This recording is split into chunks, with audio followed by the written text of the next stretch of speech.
Welcome to the Q&A Cafe here at the Georgetown Club, and also thanking our sponsor, Georgetown Cupcake, and welcoming for an encore appearance, Mayor Muriel Bowser. Thank you, Carol. Thank you, everybody. Good to see you. Still, I would imagine, in the mode of celebrating your re-election. Yes. Entering into a third term. Because the last time you were here, you were just brand new the first term. Do you remember back then? I do remember back then. I was celebrating then too, and it does. So that would have been in 2015. Yeah. We had a great campaign across all 8 wards, and we were really clear about our charge from DC residents. 8 years later, we've had a great campaign across all 8 wards. Wow. And I'm even more clear about the urgency of the work that we have to do for the next 4 years. Does it feel like 8 years or 18 years, by the way? Well, you caught me on a day where the council has 54 measures that they're considering right now. So the last day has felt like a year in some respects. Yeah. But I also just feel like I know the job so much better than 8 years ago, and I even feel more clear about what the residents are charging me to do, and I have the energy and the ideas to get it done. It's a good place to be, isn't it? It's a great place to be. It only takes 8 years, and then you finally think, okay, now I know where the levers are. I know what's going on. Right. I want to start with something, though, that you just did today, and I was watching it at home, and I found it very moving. And that was that Congress, Speaker Pelosi, Leader Schumer, other members of the leadership had a ceremony to award gold medals to the officers and heroes of January 6th, including members of the DC Police Department. That's correct. I'm wondering, when you're sitting there watching that happen, what's going through your mind? And I'd especially appreciate if you would take us back to that day for you, and how, what was happening to Muriel Bowser as events were becoming apparent. I mean, how did that go for you? Sure. Well, first of all, I was very honored to represent. When I'm invited to places like that, I am but a vessel for the people of the District of Columbia, and that's how I feel. Yeah. Literally, I walked into the rotunda of the Capitol, as magnificent as it is, looking up at the magnificent paintings and all of the statues around us, with hundreds of members of the Congress, including the leadership. And my seat was in the first row on the aisle, okay? And that is not about Muriel Bowser, but that is the esteem and the place that when I go to those places, I'm representing us. And I felt very strongly when I became mayor the first time that I felt like we had lost a little bit of that the district didn't have its rightful place in those rooms. And now I know for sure that we do. I had the opportunity today to sit next to Mrs. Sicknick, who lost her son, and is still really fighting to make sure that he is honored, law enforcement is honored, and all the people responsible for securing our democracy know what their job is. So I'm really honored by her, and I told her that I was praying for her and that I keep an eye on her, and she said thank you, and thank you for that. The medals for the DC police, they'll be displayed at the police department, I think I read. I think that's our plan. Yeah, they're going to be medals at the MPD, at Capitol Police, and also at the Smithsonian. So that's a wonderful honor. And Chief Conte gave a remarkable speech. We had members of our force there, but he really described what the police felt. The fear, the trauma, down to what the smoke felt like and the sounds of, flagpoles assaulting officers. So I thought his remarks were incredible. Did you first become aware just watching TV like a lot of us, or did somebody come into your office, or did you get a phone call, or were you off location? And yes, I was off location, but I was nearby, and I was briefed by the chief of police throughout the morning when he recognized that the Capitol Police weren't going to be able to hold their line. Yeah, and that you were needed. and we that would DC we was would, needed, yes. and thus started a struggle. Yes. Because you had to climb uphill.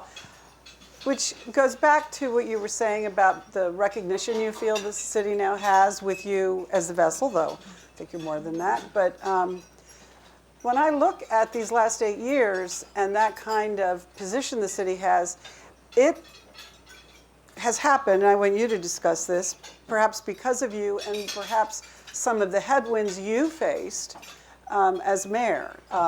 You faced headwinds from Donald Trump. You faced headwinds from the pandemic. All of these, you're already on a national stage when it's the District of Columbia. But these events put you even more on a national stage and brought the city with it. I mean, I think so.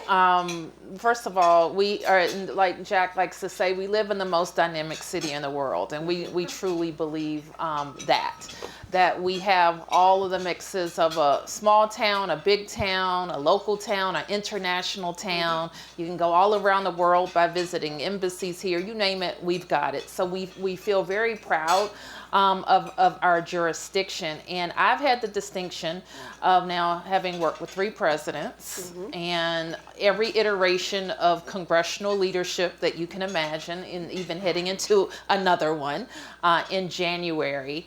And because of all of those experiences, I've been on a national stage. And when I'm always very proud when a DC resident says to me, and in fact, I had this experience, we were at the MLK library and a couple who lived on Capitol Hill, they were probably in their 80s, had lived in DC for 50 years, raised their kids here, and they called me over and they said, you know, I saw you on CNN.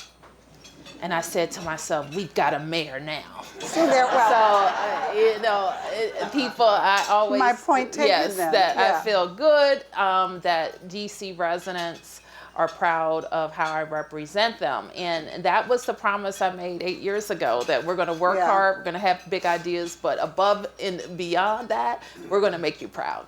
But no mayor wants to be attacked by the President of the United States. That's true. No, this is true. And what was that like? Yeah. It caused us a lot of anxiety and worry, just kind of as everybody can experience. What that might be like, but it also, what you might not realize is how it spins up the crazies. And what I didn't fully anticipate, like going up against the president, it made us worried. It made me personally worried for myself and my family, but it also just made us worried about more attacks on the district because of that kind of spun up social media rhetoric. Well, that's what happened with January 6th, because he started attacking you long before January 6th. That wasn't the platform for his attacks. Right. I would say even more was George Floyd and Black Lives Matter Plaza and sure. all that. So you were forecasting what could well happen. Well, the big attack, you may not remember this, where it really started out, and I should say, I approached our relationship with a new President Trump like I would have any new president or any leader, because that's our job. Our job in the district is work with the president we have and the leaders of Congress that we have. We don't get to pick them. And so, in fact, I was the second American mayor to go up to New York to meet with then President-elect Donald Trump. And so my approach was to find the things that we could work on together, or, you know, what I thought would be common areas, common ground. But also to tell them who we were, because I believe that he was kind of a blank slate about the district. His experience with the district was what? He'd been here. Real estate. Oh, okay, yeah.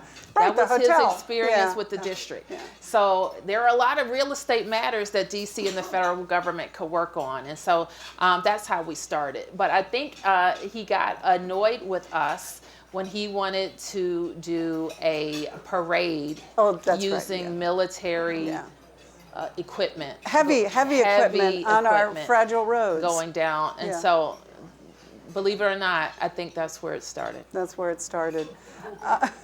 How do you think you would, you know, right now he's the GOP front runner. We have no crystal balls that will tell us. Don't ask. No, Don't ask. it's an easy one. But Okay. how, when you think about perhaps having to deal with them again, is there any way you think you would handle it differently, or will you again approach with the same attitude? Here's the new president. Here's what we need. Let's start fresh. I don't even want to venture a guess at this point. Fair enough. But I would handle it. I wouldn't handle it in the same way. Yeah. Because I know that there are significant differences that are going to be hard to overcome. When I'm not just talking about me, but talking about our values as a district, who we are and what our DC values are. Another headwind, like I said, was the pandemic. DC had, I think, the highest rate of Black deaths in the country, and a high rate of cases anyway, just per capita. And you didn't have the luxury of lockdown, personally. A lot of us just got to stay home, shut the door, and not have to be public facing. You had to be public facing. You both had to deal with what you were learning on a real-time basis, and yet also try to live your life. I want to talk to you about it professionally, but I'm really curious first about your personal experience with the pandemic, especially raising who your daughter was, what, 2 then, 3? When She turned 2 during the lockdown. Yeah. And going home at night and, probably experiencing a lot of the fear that many of us had. Well, I don't know that I had a lot of time to think about it, like any of us, because we were faced with this global pandemic that we didn't know a lot about, so we had to rely on what the experts were telling us. And the experts were telling us that our best chance was to slow this thing down long enough for us to get a safe and effective vaccine. And that's what lockdowns and other interventions, that was their promise, to lock down, to use masks, to use social distancing, to prevent large gatherings, to slow the spread of the virus until we could get a safe and effective vaccine. So that's what we did. As a leader, that means closing your government, that means closing schools, that means telling people in a hospitality town that they can't come or gather. So all of those were tough decisions, but they were certainly rooted in science. And so that's what we did. Did you ever go home at night and just see an empty city and out the windows of your car? Yes, of course. And how did that, it was eerie for me. I can only eerie. imagine. It's still a little eerie, to be honest with you. And it was, and it remains tough to bring a city back from a state that we had just never experienced. So it is tough, but when you say that we had, and I'll go back and look at where we are now, where we were with deaths per capita or African Americans who were affected in our city, because of our very robust testing and vaccination regimes, we were at the gold standard of testing anywhere in America. And I know that being aggressive and having testing in our fire stations, being the first to have the rapid test widely available to our public, it saved so many lives in Washington, D.C., and so we're proud of that. I'm sure you had crises of conscience sometimes. Did I make the right decision? If I didn't make the right decision, how do I rework this decision? But did you ever have a moment where you thought, I think we're getting ahead of this. I think finally, we're out in front of it, that you had some relief? Oh, we had many moments like that where we did literally see the curve dropping, and we saw more people getting vaccinated, and we broke through to reluctant communities who were reluctant for getting vaccinated. Then the virus did what it did, and we had Omicron. And so we had like a day, which you may be referring to, where we had the highest cases in the nation for like a weekend. And so all of those things were a part of how we ultimately responded, and I think got the city back.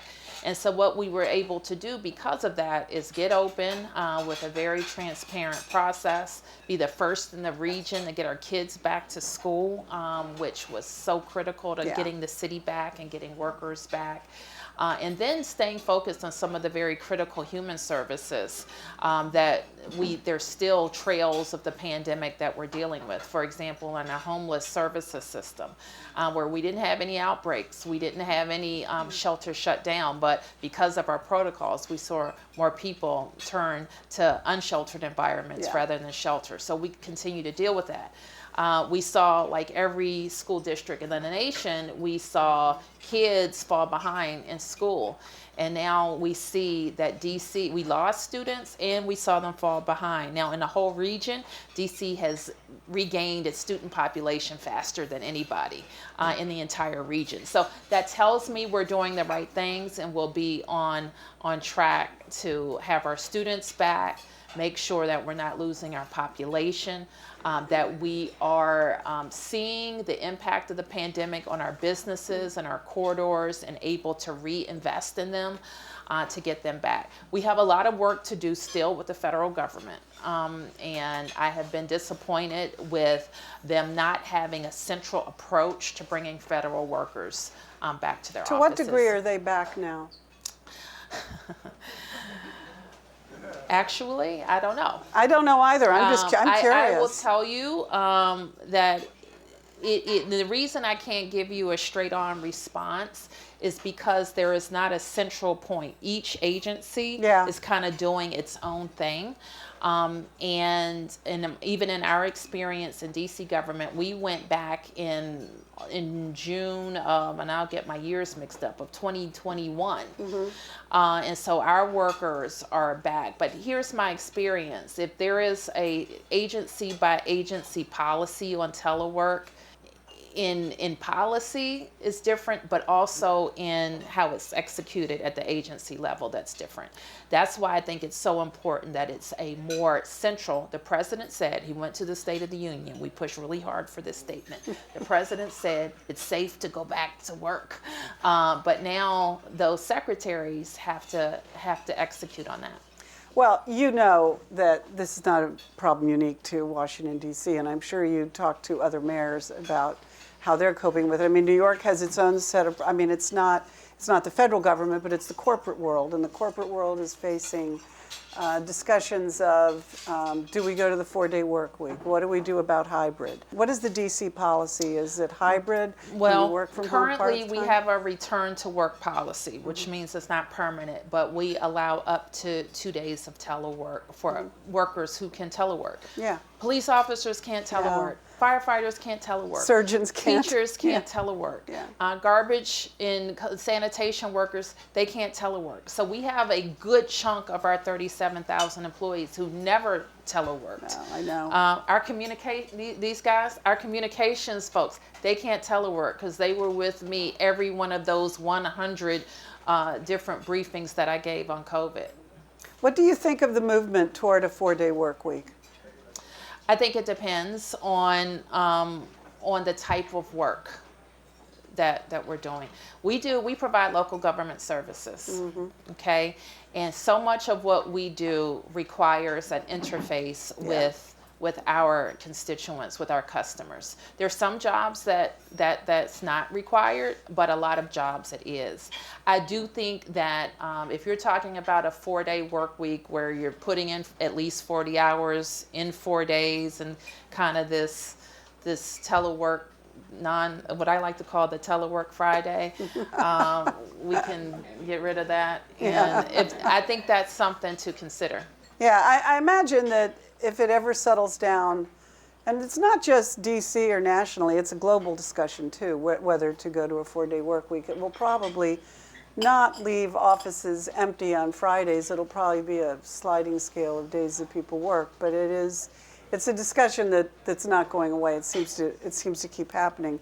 The other discussion that doesn't go away and seems to be happening in DC and other cities is empty office space and what to do about that. And I'm sure it's probably a discussion that you and the council have often, and I'm sure you have many developers coming to you with ideas. But What are your ideas that might happen with empty office space? How it could be repurposed? Well, I think we have a lot of needs, and there are certainly some buildings that could be easily repurposed to housing. I shouldn't say easily. They could be repurposed with a big price tag. Remember Hex? Remember Hex, how it got I transformed into an apartment building from Yes. a warehouse? Yeah, have you been there? I went there mid-process. I have not been there since but developer took me there when it was all pie in the sky. No, so I do. I enjoy it, and that building is great. It has helped enliven a space that was mostly all warehouse space. Yeah, I don't know how they did it though. Yes. I don't know what it's like inside. So it is. The point is Yeah. that some buildings can be repurposed to housing with a lot of investment. Some they just can't because of the way they're constructed, and to repurpose them means to demolish them. And That's a lot. Yeah, but that is Somebody told me once it all comes down to bathrooms. and light. Yeah, so People like light in their and house. bathrooms. Yeah, no. Yeah, bathrooms and light. These are essential. These are essential to daily living. Do you have, and I'm not putting your feet to the fire on this, I'm just curious if you do know, an estimate of how much office space is vacant right now? I mean. Oh, I do. And I'm not remembering it off the top of my head. I will tell you, going into the pandemic, we had higher vacancy than we would like. Mm-hmm. And so already the pandemic hastened our concerns about vacancy, as you can imagine. So, and here's the other thing to think about. I don't want people to be left with thinking this is only a discussion about real estate and how property owners, have rent or not, because some people don't care about that. But this is why you should care, because it makes up, commercial real estate in our downtown makes up 30% of our revenues.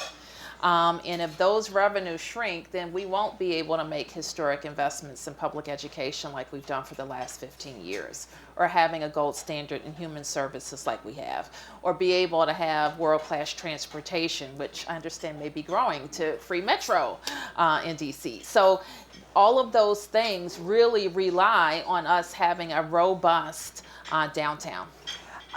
When people have the opportunity to just pass you on the street or talk to you or pull you aside, what are the things the public most often wants to talk to you about? Safety. Right now, they wanted to say, Mayor, keep pushing for safety in all neighborhoods.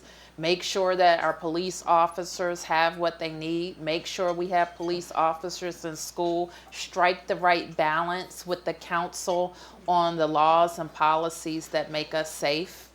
So people are counting on that. What does it mean when Chief Conte says the crime rate is better, but people don't feel safer? That's a conundrum. I mean, it is, and that's the world we live in, where you're in the news business, so you know how it is that crime kind of is leads. I did I jot down on Saturdays when I don't always get to see the evening news. So there's often a recap on Saturday mornings or Sunday mornings. So I wrote down, just as a kind of experiment over 2 weekends, the stories that led. And I wrote them down. They were, in the first week, they were all crime stories. And I think if there were 6 of them, 5 out of the 6 were about DC. That was in the first break. And then there's some other news and a commercial. And then they come back from the commercial, and they've changed a few words, but they said the same thing over and over. And they did that for an hour. That's not a fun Saturday morning for you. That's not a fun Saturday. The good news is the next Saturday, there were still the same 6 crime stories, but now they were about Virginia and Maryland. All right, but still people, they hear crime. Yeah. And guns. Within the crime stories. Mm-hmm. And even what I would call the good news crime stories are hard to hear. And in 2 of those, one was about a very significant arrest after a 2-month or 3-month investigation that MPD had done. So that I would consider good crime news, but it still recounted why that arrest occurred in the first place. So that's how you can have declining crime, which we do, but it's still too high. Come on, let's just face it. Like, if you experience a crime, or if you hear about a crime, you don't feel as safe as you did otherwise. So people will feel better about crime when we're driving those numbers way, way down. And that is the work we continue to do. And it trends toward adolescents with guns, doesn't it? That we have I would say probably the average perpetrator of crime in the district is not an adolescent. It's probably 29 years old. And what we know and our approach has been, we've done all kinds of studies and hired the best experts. And we think that the perpetrators of crime in the district are so small in number, about 200 out of 700,000 people here. We can likely tie gun crime to 200 people. And that number changes from year to year, so it could be a different 200, but it's a small number of people who are using guns. And are they DC residents? Many of them are. Yeah. Are yeah. DC But residents. not exclusively. Not exclusively, but we have, there are porous borders here, obviously, and that's part of what our gun issue is. But we feel strongly that if we focus on those 200 people that we can help. Now, here is some of the tension in our city. You can't just focus on that 200 with programs. Yes, they need different opportunities, but there also has to be accountability. So if you're going to use a gun in our city, there has to be quick and certain justice. And I sometimes am the lone voice of saying that, but that's not just me talking. That's what a lot of criminal justice experts believe. Yes, we have to flood our city with programs so people will have different opportunities, but we then also have to hold people accountable who use guns. Let's switch to another crime. Dan Snyder still owning the Commanders. So, I'm sure you're privy to everything that's going on. In fact, I was at not to name drop, but what the hell.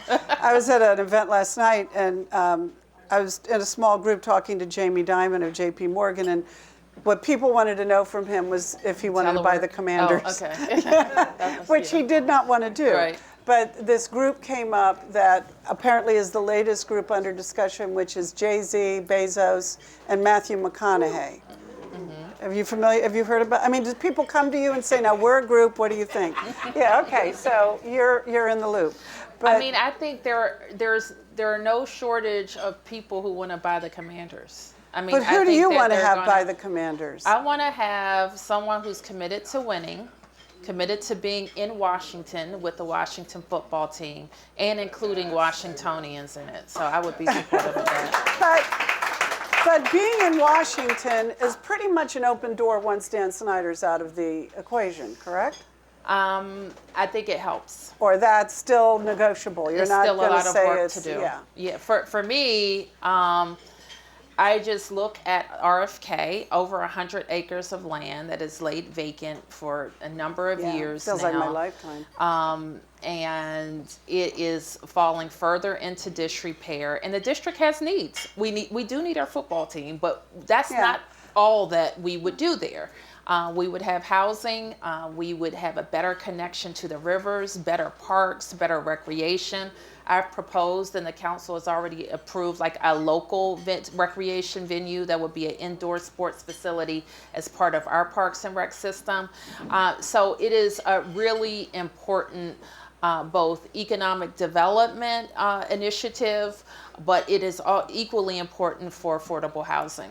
I think all anybody has to do is, I'm old enough to remember when Nats Park was a bunch of cement mixers, so it's like, it's transformed an entire neighborhood. The story of Nats Park is amazing, and the promise to repay all of the debt that we went into as a city to do it is also incredible. But we wouldn't propose the same scenario for a football stadium, whereas the district built Nats Park. We require the team to build a football stadium. We would prepare the land as a city, which is the same the same scheme that we use for Audi Field, which is also transformed Buzzards Point. Yeah. So you're ready. I mean, they sell the team. There's a new owner. They come to you. You can open a drawer and say, "Here's a plan that we've got that we've talked about. We're ready to move ahead." Well, we need the Congress to move as well. Yeah, And so it is right now, we lease RFK basically from the federal government, and it has a restriction that says we can only use it for recreation. Now, the district wouldn't be able to get in a football deal that was only football. We would get into a football deal that had a mixed use development surrounding it that created jobs and housing. And so we need the Congress, and we would have our own local process, keep in mind. Now, I think it's a great idea.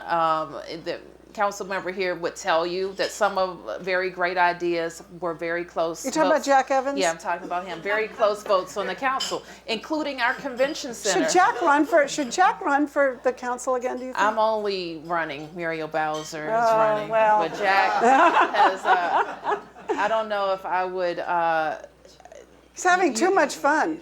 He's having too much fun, which is what I was about to say. Because right now, he remembers days like this on the council with really tough stuff happening. Yeah. But having said all that, he has been a part of a lot of very important advancements in the district, like the convention center, like Nats Park, right. where you have to have a balance. You have to have some balanced thinking on the council. He'd probably love it if you put him in charge of the new football stadium. The football. And no, I have not talked to him about this. Another big building that's going to be moving, and I have a feeling not in the district, is the FBI. Are you trying to keep it in the city? We think there are better uses for that space on Pennsylvania Avenue. Oh, so we you're always like, have. bye-bye. No, not exactly. We think that there are components of the FBI that could be readily moved around the district. And we think FBI leadership feels the same way. This has become somewhat of a political football. That building, should it go to Virginia? Should it go to Prince George's? Should it stay in D.C.? We think that we have at least one site where they could pick up and have a campus-like office, which is what I think they want. But I think the leadership doesn't necessarily want to be walled off on the campus away from main justice. You know how that goes. Yeah. So we think that there are ways to... They could have a boutique FBI and then have a bigger FBI. But what you would replace it with, I assume, it sounds like you figure you could create just as many jobs with what you put in that real estate. Well, those FBI jobs mostly aren't our jobs. They aren't people that pay taxes in the district. And we know our experience on Pennsylvania Avenue is if we build housing on Pennsylvania Avenue, people will move there. And then they're DC taxpayers. Yeah. We could have more commercial development there, which would add to our tax base, unlike a federal government building. So we love the FBI. And we will continue to work with them. But you want to see it get resolved. We would like the transformation of Pennsylvania Avenue to continue. Speaking of transformations, I mean, I was very lucky when I was working with Washingtonian that I had assignments that took me in Anacostia, took me east of the river, which admittedly was not something I routinely did. And it was a revelation to me to go over there. And I mean, people talk a lot about 14th Street, which was also a revelation because I remember 14th Street 30 and 40 years ago.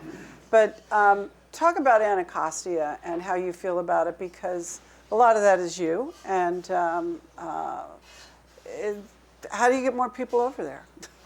Well, I think a lot of people are over there. Yeah, They've been over there. Yeah. And when we think about both Wards 7 and 8 that are east of the Anacostia River, they're just wonderful communities. Unfortunately, they haven't had the same level of investment as communities that are west of the Anacostia River. So I'm proud to say that we have made the type of investments that hadn't been made before. For example, the first ever TIF, and we all know that tax increment financing has been used as an economic development tool all over the downtown and NOMA and you name it to attract development. We had the first ever TIF in historic Anacostia that will bring a hotel, it will bring jobs, but it also will bring a DC government building. The Department of Health will move there. And that type of activity, more jobs, more daytime jobs, a hotel, all creates a vibrancy that's important. People kind of laughed at me a little bit, some people, some critics, I don't mind. But we had the first Starbucks to open. And you have a drive-through Starbucks over there too, right? Anacostia, the first one. So why is that important? You say, Muriel, critics will be like, well, we don't want that corporate Starbucks coming here anyway. It doesn't mean anything, but it means so much because it sends a signal to other retailers that, hey, you're there, I can be there. I should be there, and I'm going to go there. And so then the second Starbucks opened in Skyland, and at the Skyland Shopping Center, I'm talking about Ward 7 now, in a community called Penn Branch. A grocer hasn't opened in 15 years, and we opened a new grocer. The first Lidl to open in the district opened in Skyland. So I believe firmly that investing in neighborhoods, and this has always been my philosophy, to make sure that every neighborhood has the amenities that they need, not only is good for residents, but it's also good for the overall affordability of our town. Still one of our chief, you asked me what people ask me about. They asked me about public safety, but they also asked me about how are we going to afford to live here, Mayor? And so really investing in neighborhoods all across the city. So there's a great grocery store, there's great transportation, there's a great school, there's great parks and rec. That makes more neighborhoods attractive and DC more affordable. Is that a neighborhood you look at and feel you can say, I did this, I helped do that? Or do you have some specific other area you point to and say, I did that? Well, I feel very proud that I can look in all 8 wards and know that we have great projects. But more than that, that I have been able to unstick things that were stuck, like Skyland, where literally Mayor Williams started working on Skyland. So 4 mayors. But I'll be the last mayor. We'll deliver it. And that's housing and that's grocery. We delivered the entertainment and sports arena to Ward 8 in Congress Heights. And now Congress Heights is one of the fastest growing neighborhoods anywhere in the city. We were able to deliver that. We're going to deliver a new hospital. We've talked about a hospital for Ward 8 for a lot of years. And getting, not only building the building, but getting the district out of running it. So we were able to attract George Washington University's doctors to run that facility. Those are transformational things. And we also delivered state-of-the-art new high school at Benjamin Banneker and here at Duke Ellington. So we can look across the city and say we did that. But you wouldn't know one of the most iconic that I'm going to be able to say I did that is that bridge, and I love it. That bridge is, yeah. And it's beautiful, and it has become, it's in the backdrop now of so many things. It's an influencer associated with Washington. It's an influencer so we're really bridge. Happy about that. You mentioned Mayor Williams. I'm proud to say that in the 22 years I've had the Q&A Cafe that every mayor, going back to Marion Barry, has been a guest. And you've known all these same, in this instance, gentlemen, because Mayor Kelly I didn't have Nathan's yet. Okay. But and some of them are mentors to you. I'm sure that you've known all of them. Is there anything along the way that you learned from them that turned out to be right or turned out to be wrong? Anything that just comes to you in your time as mayor going, he told me about that, or he told me I should watch out for this, or he told me I should go this way. Oh, I think I have a story like that for each of them. I didn't know Mayor Washington. I wasn't around for Mayor Washington. But it is true that I've known all of the mayors and have gotten to know them, have great conversations with them. And towards the end of his life, Mayor Barry and I were colleagues. We were both on the council. Yeah. And he had a relationship with my father. And so it was just, and I think that he knew that he had an opportunity with me to talk about some important lessons. And so I regard that time as a special time. And I think that he just told me the most important thing, and I believe it to this day. And it's so true for anybody who wants to be in politics, that the most important attribute of somebody who wants to do politics is courage. It's just period. End of the day. Are you going to be able to make tough decisions for the most people the fastest? That's me. That's what I learned from Fenty. Like, our job is to do the most, be the boldest, and do it fast, because people and kids especially can't wait. Is there anybody you're mentoring now? Now, maybe you're going to do many more terms as mayor, but who knows? But you, I'm sure, having been a protege, you appreciate the mentoring relationship. Is there anybody in the DC politics orbit right now that who you feel you're mentoring? Well, I do take I take that as a challenge, and I take it very seriously, because I do think it's important. It's important that people get to see what the job is, and feel it when it's great, and feel it when it's not so great. And I also think it can be very helpful to gain the trust and the support of somebody who's been sitting in the seat. So I don't know how I'm going to do that. I sometimes offer advice when it's not asked for, or I try to get people involved in different activities so that they can get some experience. So when they go out to talk to the voters, they're really able to talk about what they would do to run DC, whether it's as mayor, or as a member of the council, attorney general, or as our delegate to the Congress. We only have like a minute or two left, and I want to talk about probably the most important development in your life is motherhood, because being a mother, I think it changes everything. And how has it changed you?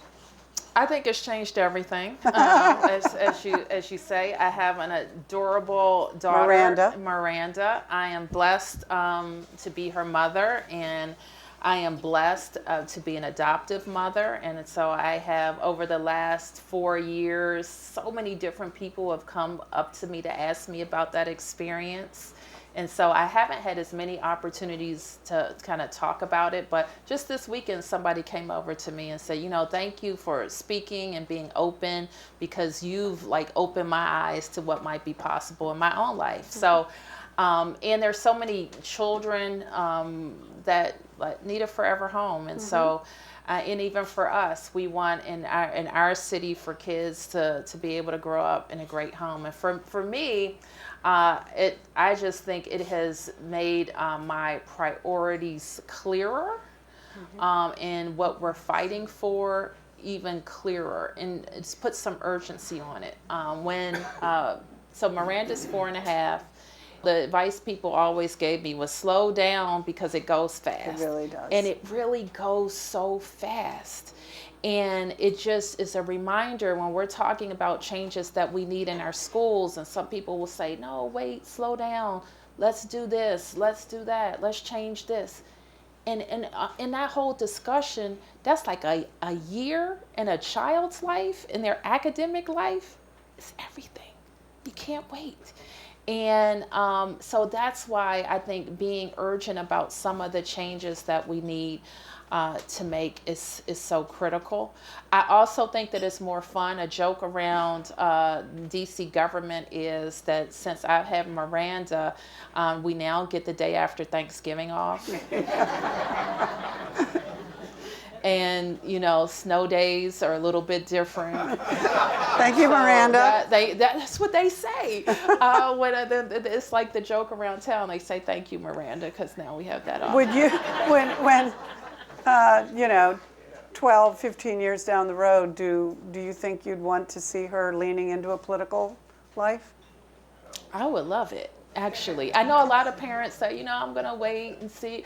But I regard political life, and sometimes politicians get a bad rap. But if you are passionate about policy, your hometown like I am, and you feel like you have the gift of representing people, persuading people, you don't mind mixing it up a little, it's a great life. Like, I'll tell you. It's good to be happy in your job. I love my job, okay? I'm the mayor of my hometown. There is no better job for me. Well, on that note, thank you very much, Mayor Thank you. Bowser. Congratulations, Thank really. Got an inauguration coming up. Thank you, everybody. Happy holidays, Happy New Year. We'll start again in 2023. Let's do it. Thank you, Carol. Thank you.